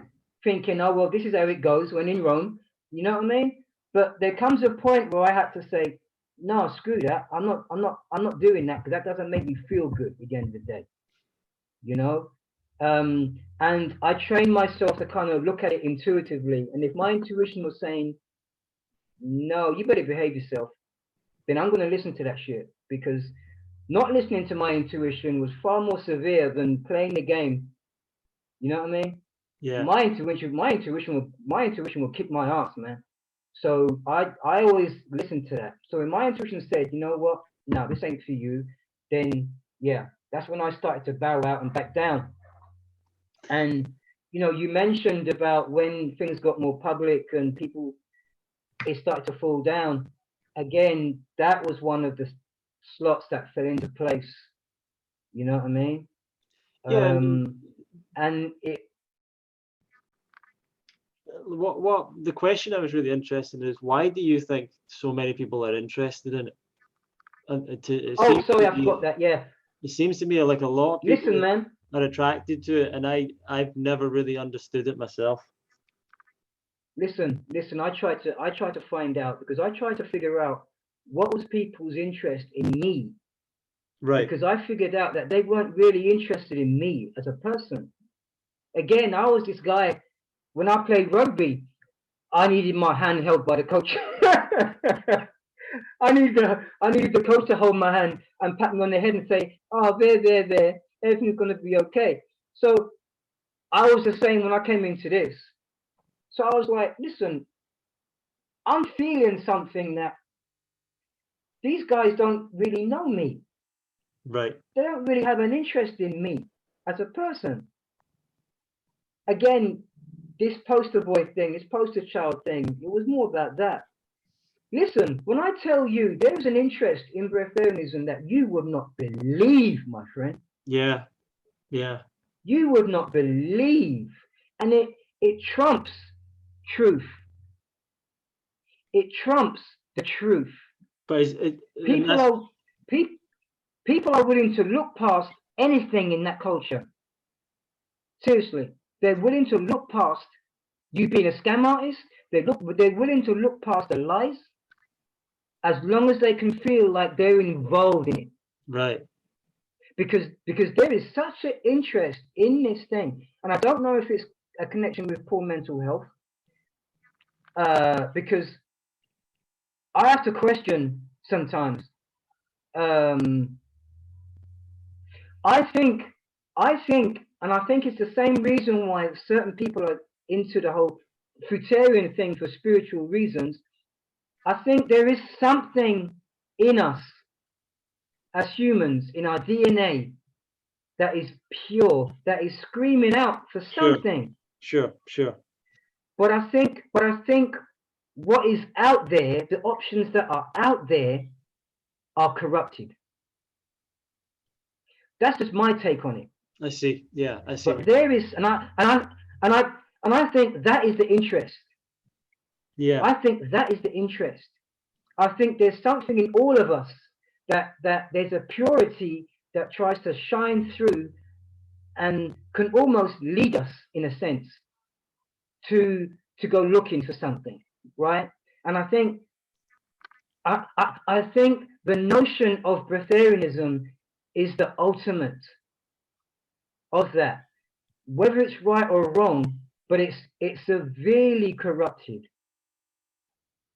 Yeah. That I know for a fact. The options out there are severely corrupted.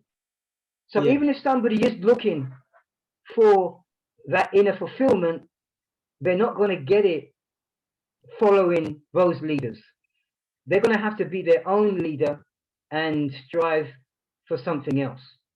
Yes, it's always connected with kind of mysticism and spirituality, and when people when these people are asked about it, how does it work and everything, they kind of, you can sort of say, well, it's all about different dimensions and energies, and you wouldn't really understand. And that's the bullshit to me. That's the bullshit version to me. I think, and I'm gonna put my neck out on the line, because you're not very you're not a Breatharian fan, so I'm gonna put my neck out on the line in case you come looking for me. But I'm gonna say I do believe that you can fast for a very long time, and that the mechanisms that allow you to fast for a very long time need nurturing.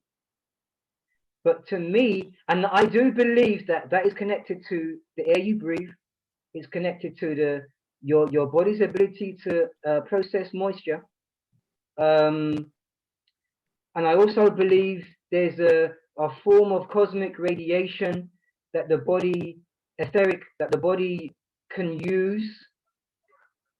Can you explain it? Hell no. And that's why I've never wanted to really go there, because I can never explain that crap, but I believe in it from my own experience, that there is an element of that. Is it permanent? I don't think so, in my honest opinion. But I do know you can fast for a very long time, and that's what I believe I did. Yeah, I fasted for a very long time. I think that people can fast for very long periods of time, and I do think that if a person has a positive outlook on it, in other words, they believe they're going to survive and last longer, I think they might last longer than a person that believes that they're going to die or whatever. Like this, I was looking up stories of people on hunger strike. Some of them lasted for 70 days, and then they were taken, and then they were some died by that point, but others were hospitalized at that point. And perhaps the ones that believed they were going to last longer, maybe they could last longer, I don't know. But the reason that I'm quite against breatharianism, but the reason that I really say that is because the fact that I see people that probably come at it from an eating disorder place, or a place of wanting to lose weight, or a place And so I see the danger in that with people. And and yeah, I just obviously I don't understand how it could be possible, and it's not something I want to particularly experiment with at all. I'm not interested in it, and I don't, I'm not. You're right. I'm not a supporter of it, but I'm not here to. I'm totally not here to kind of. All right. So I'm not trying to fall out with you or anything. I'm not. That's not. Not a personal thing at all. I'm really enjoying our conversation, and I'm enjoying what you have to say. So you have to understand, Ronnie. It's not for everybody. Sure. And I'm not saying because I want to throw out the word breatharian. What I'm saying is even fasting. Let's say fasting. I'd rather say fasting. That level is not for everybody, where you do it for a long time.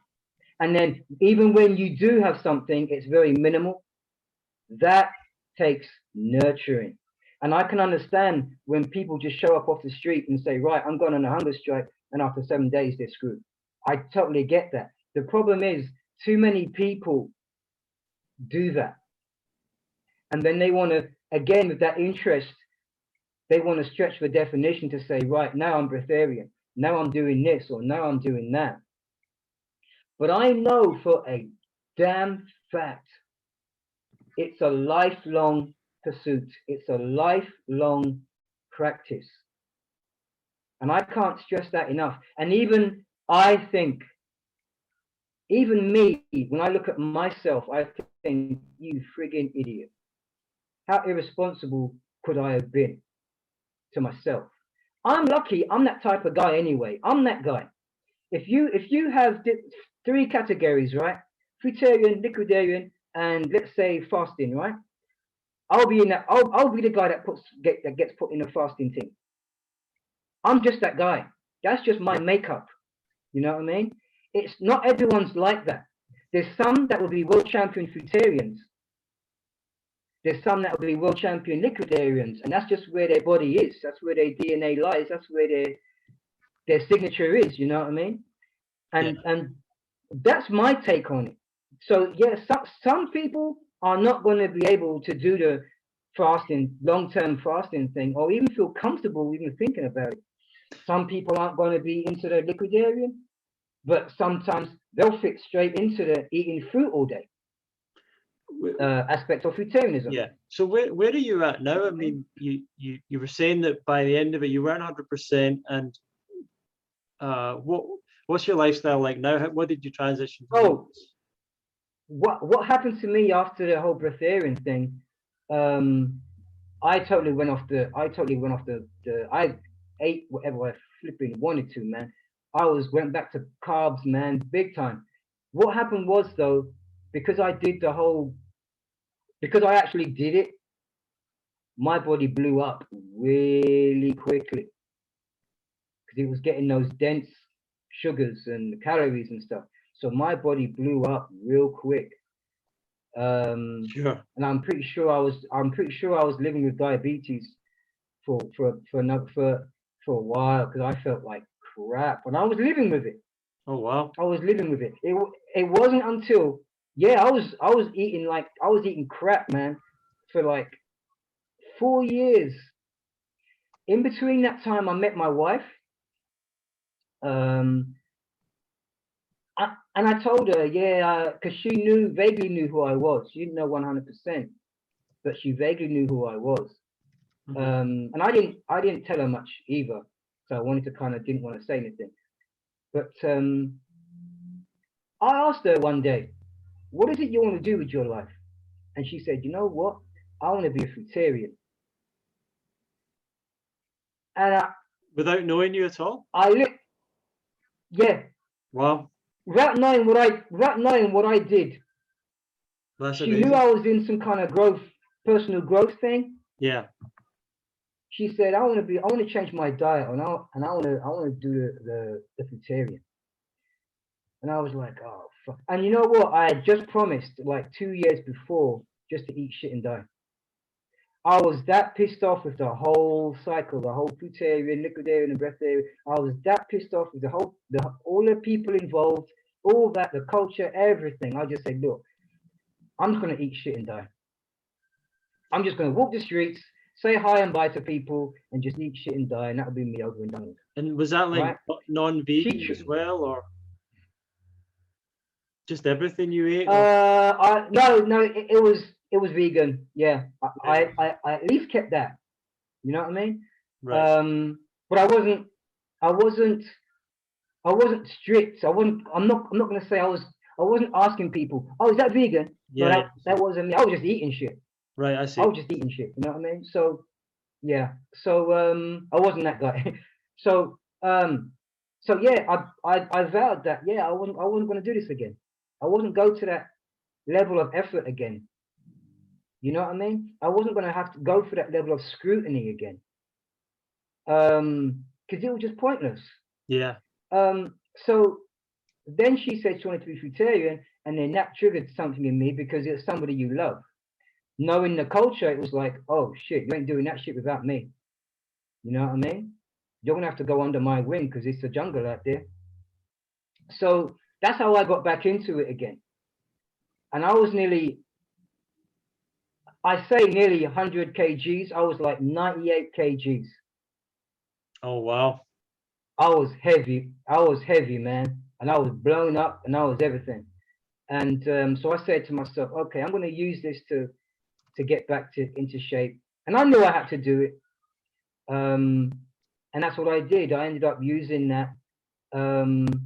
So where we are, and yeah, and funny enough, over time, I've made a mashup of Fruitarian, Liquidarian, and Breatharian. Sorry, fasting. So yeah, so it's like right now, we are between 195% of whatever we're doing. We'll take, my wife still needs cooked food, and I will take River, so I know what she's going through. Right. So I know exactly what she's going through. Because doing it as a couple, flipping heck, man. You know, unless, yeah, I just would not, we're gonna make it. I just would not advise it. Unless you have something about you, you know what I mean, that can look outside yourself. Because it's tough and it'll bring up stresses, it will bring up their crap.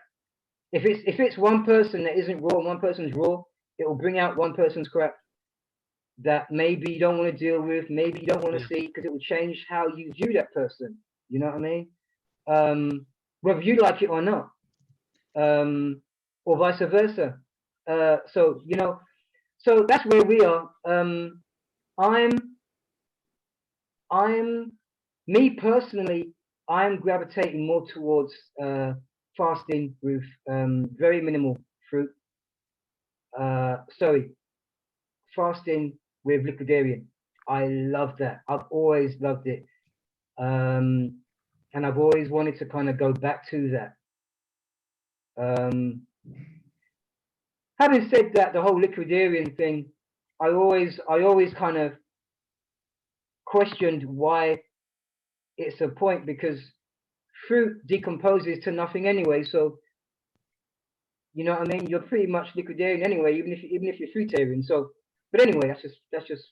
Yeah. So another few smaller questions that came up for me. I was really interested. You obviously changed your name, and Genesis Sunfire is the name that you've chosen for yourself. And yeah, I'm interested in where that came from. It's a really great name.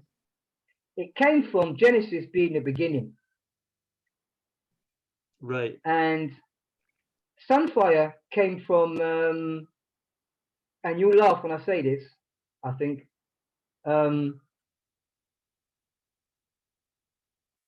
I asked my higher self for a second name. And then I went into a health store and I saw this salt, this sea salt, and it was red. And it blew my flipping mind. Like this most beautiful orange sea salt. And it was actually sea salt. And it was called Sunfire.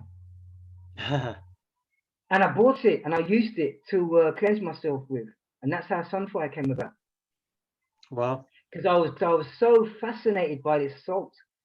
Yeah. And I was into the whole solarism thing as well. That was going on at the time. So it kind of it's perfect. And the fire clicked in with my Aries. So that's how Sunfire came about. But the genesis was more of an intuition thing to do with the beginning, taking your body back to the beginning. Right. Whatever that was. So that's something that will always be with me in my name. Right. Right. So that's how that came about. And the other thing people that have, anyone that's seen you before will be aware of is your tattoos. You've got a lot of intricate artwork all over your body, it seems, and on your face as well. And where did that come from? Is that a tribal thing, or what was your People have said that people have said that it's the markings from previous past lives. Right. And that's something I like to go with, because come on, man, it's not something that anybody really wants to do to themselves, you know. It's a lot of pain, but I go through it for that, because I really believe that it's something that wants to come out and be with me in that time of my life. I mean, you know, it seems to me that the whole journey that you've went on has been this intuitive thing, and it seems like when you were talking about earlier on, you were eating junk food, and then all of a sudden you said, "What do I want? I want to eat fruit." You just went out and did it, and like it's almost like there's people that will hear about this diet for years and never do it, and they've got a great reason to do it, and something in you just like shifted, and you've had these, I don't know, would you call it awakenings? Would you say that you've had these, have you went through like spiritual experiences and things like that on top of all this? I don't know if you want to talk about that, but I've done, hey, listen, man, I haven't had any spiritual, to me, it's all spiritual, to be honest with you. To be everything, every stage, everything that comes into my life, I've always understood, not always, but I've grown to understand that, okay, that's for a reason. Knowing what I know now, I know that for a fact. Okay, everything that comes into my life, I have to watch, and I have to watch it like a hawk, because it's gonna drop off a message at some point, and I've got to catch it. You know what I mean? It's like it's gonna lay an egg, and I've got to catch it. Yeah. You never know when it's gonna lay that egg, so you got to watch it all the time. So that's how I kind of looked at the whole awakening thing. Yeah, you could say that, very much so. I've always shied away from spiritualizing my journey, right. But at the same time, I know, oh yeah, it's that shit. You know what I mean? I know it's totally that. You know what I mean? I've explored it, and I've taken ayahuasca, and I've had these experiences, and I've seen mediums and everything. And I'll tell you, right, I could go see a medium, and I could say, this person's crap. This person's full of crap. She ain't real. But then I could see her, and she'll tell me about myself. I've always been like that. I could know this medium is crap by default, like confirmed it and everything. But she'll tell me something about me, because something will speak through that person at that time to tell me, no matter who it is. And it's been the same. I've done ayahuasca, and I've had two experiences, and one of those experiences, the first time, I've done it twice, and the first time I was on a operation table surrounded by all my ancestors. There was like Native Americans, Samoans, New Zealand, Maori, all kinds of different ancestors around me, and they were doing this like operation on me without instruments. You know how they just dig their hands into you? Right. Wow. And it was that. Yeah. And it was that, and they were taking out my stomach, right? And they said, right, you're going to be okay now. So, and that was that experience. And I thought, oh, that just might have been what was going in my head for that moment. You know what I mean? I didn't 100% say, yeah, that's it by default. That's the truth. after it happened, I just thought, oh, something might have tapped into something and just got a memory of something or whatever, right? And it brought up that image, right? The second instance I had on ayahuasca was a gigantic eye of a gigantic being, right? The eye was like a skyscraper to my body. So you have to understand this. If I don't know if anything's really scared you to the point to where you want to soil your pants, right? That's how it felt. This thing was so big, and the energy of it was so powerful. I just wanted to soil my pants, and it said to me, if you could look into my eye, I'll go away. If you don't, I'll stay and shoot you up. That would have been the whole consequence of it staying, was I was just going to explode. You know what I mean? Just out of pure fear, because it was that level of energy. You know, you just did not want to be in the presence of this thing because it was so vast and so terrifying. So I had to make a decision whether to look in this big pupil that was like 100 times the size of me, just a pupil alone. And I looked in its eye. I looked into this black thing, and then it drifted off back into the shadows. And that was it. So that, and again, it was the same thing. I never really claimed it or tapped into that idea, but it's just something that's always stuck. Those experiences have always stuck with me, and I kind of take those experiences as metaphors in my life whenever I feel like it, you know. And yeah, so spiritually, that's what I've kind of had. Yeah, I see. I mean, let me ask, what are you doing now? What's your plans for the future? Like, what's going on with you at the moment?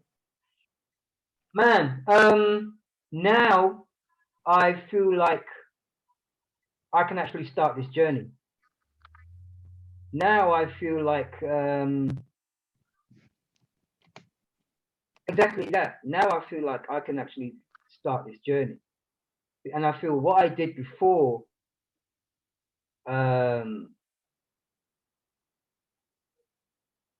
wasn't even scratching the surface. And I feel like now it's about soul searching at a greater level. It's about looking at what is possible, what you can incorporate, you know, into your life, even if you have to work a little bit. You know, because you're older now. Now you see through other people how stuff ended up. You know what I mean? Yeah. Now you see through yourself how stuff ended up. So for me now, it's like, okay, you know, since going on this journey with my wife, the intuition has picked up again. It never leaves you. You think you're done, or it's done with you. It's not. It just gives you a break. And I feel like I had to go through this experience in order to do whatever I got to do stronger and with more passion and with more strength. Because I know for a fact, if I was just able just to coast off of viral videos or praise, I wouldn't be shit. I'd be an asshole. I'd be an absolute, sorry for my language, but I'd be a total idiot, man. I wouldn't be worth anything. You know what I mean? My experience, my word, my energy wouldn't be worth a damn thing to people. Because it's not, I haven't worked through it. I haven't worked through it, therefore I have something to share that's got some worth behind it. You know what I mean? Yeah. I feel like now, experiencing what I've experienced before, what I've seen while I was in my down period, when I was at my lowest, it's like, wow, I haven't even scratched the surface of this thing. there's a lot more of this to do, you know. Yeah. The whole breatharian thing, I feel, the whole fasting thing, you know, I really didn't have a passion for the breatharian thing. The breatharian thing really killed me for a while. It really killed my soul, my passion for what for a long while. But I'm getting that back now through the fasting, and doing liquidarianism big time. Like I'm really, and I went into doing bodyweight exercises while I was doing the whole Fruitarian thing back in the days, man. So that's Yeah. like couple of decades worth of doing bodyweight exercises. Yeah. And I think and I think that had an effect that I really didn't see coming. And it's only now I've seen the effect it's had. That made me weaker. Right. That made me weaker. That made me much more of a weaker person. And I really, over the course of the years, and I blamed my mental health, but actually it wasn't. It was bodyweight exercises making me weaker, losing my strength, Right. losing my explosiveness, losing a lot of my identity in the bodyweight exercises, because that can only take you so far unless you're interested in all the double back flips and all the, you know what I mean, one finger push-ups and stuff like that. But I'm 51 now. Ask me if I've got any interest in doing one finger push-ups. No, hell no. You know what I mean? So through that, I've started to go to the gym and do weights. Right. Okay. And man, I found the old self in the corner. I found my old self in the corner. And that's something that I'm really happy about. Because again, it's been really confusing as to where I am. I've been lost for a while. And it's, as I said, doing the bodyweight exercises weakened my resolve drastically. It weakened my, and I think it's one of the reasons why I possibly had, you know, the idea to just pack it all in and just eat shit and die. You know what I mean? Yeah. So now I'm back in the gym. I'm back in the weights, into the weights. I'm finding my old self back again. I'm picking up the pieces again. You know, I'm finding my balls again, basically. So that's been fantastic. So like, as I said, now I just feel like I'm able to kind of use what I've been through, not to be famous, not to get an income, but just to be me again. I'd love to be me again. I'd love to be me, man. Me at 51. I'd love to be that. That's fucking that's freaking awesome, man. Well, that's You know what I mean? yeah, that's awesome. Yeah. Well, I'm awesome.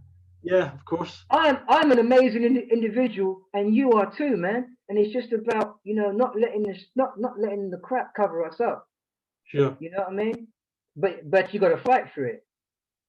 That's That's one thing I learned. That's one thing I learned about all this is you got to fight, man. Whether you want to compete or whether you want to fight or not, you've got to fight.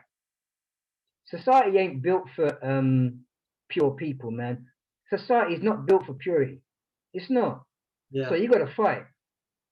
that's true. Yeah, you've really got to fight, man. So, as I said, I found my balls in the gym. so now I'm kind of more enthusiastic about sticking my neck out now, you know, for myself. So yeah, that's pretty much where I'm at now.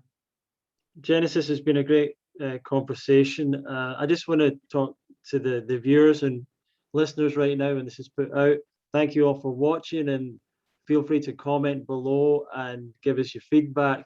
And if you want to share this video or interview with others, that would be really helpful. We'd really love it if you do that. You go to fruitfest.co.uk to stay in touch with the podcast, and you can sign up to our newsletter there. And as I was saying, we are going to have a conference at the end of October on the 30th and 31st happening in London. once again, you can go to fruitfest.co.uk to stay in touch with that. But Genesis, thank you very much for your time today. And is there any last message you would like to end with? Yeah, there is.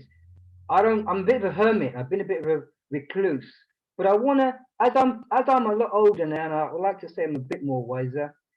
If I've been a dick to people, man, I really apologize.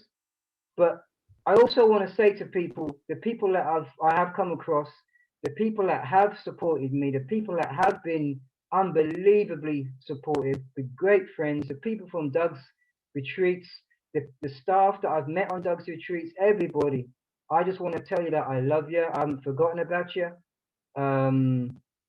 And yeah, that's pretty much it, because I think a lot of that gets forgotten about in this culture, and things go south, or things look like they go south, and people don't see each other, they don't talk to each other, blah blah, for ages. But I just want to tell people that I love you. I still think about you. Experiences still go through my mind. Just know that I love you. That's about it.